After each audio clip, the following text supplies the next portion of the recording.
మనము ఇంకా దీంట్లో డిఫరెంట్ రెసిపీ ఒకటి కలుపుతున్న మంచి టేస్ట్ రావడానికి జయ కిచెన్ లో ఏం చేస్తున్నాం ఈ రోజు చూపిస్తా నేను. ఇది సేరుకుర్మ చేసే సేమియానండి. ఇది సన్న సేమియా. ఇది ఆల్రెడీ మనకు రోస్టెడ్ తీసుకున్నాం మేము.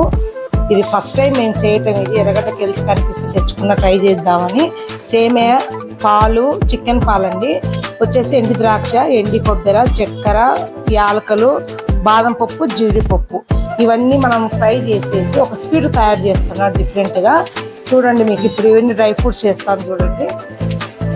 పోసుకుందాం. దీంట్లో పాలు కాగిన తర్వాత మనము పంచదార వేసుకొని అంతా కడిగి కొంచెం ఉడికిన తర్వాత కొంచెం పాలు చిక్కబడ్డాయి అన్నప్పుడు డ్రై ఫ్రూట్స్ వేసుకోవాలి. డ్రై ఫ్రూట్స్ వేసుకొని మనం వేయించుకున్న సేమ్ వేసుకోవాలి. సేరుకుర్మ సేమే వేసుకోవాలి మనము.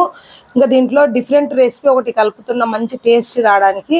అది ఫుల్ వీడియో చూడండి. ఫుల్ వీడియోలో కనిపిస్తుంది మీకు ఏమేస్తున్నాను అనేది. దీంట్లో మంచి డిఫరెంట్ టేస్ట్ ఉండే స్వీట్ అండి. ఇది చాలా బాగుంటుంది అన్నీ చేసేటివి. అది బాగా మీరు తప్పకుండా అందరు ఫుల్ వీడియో చూడండి.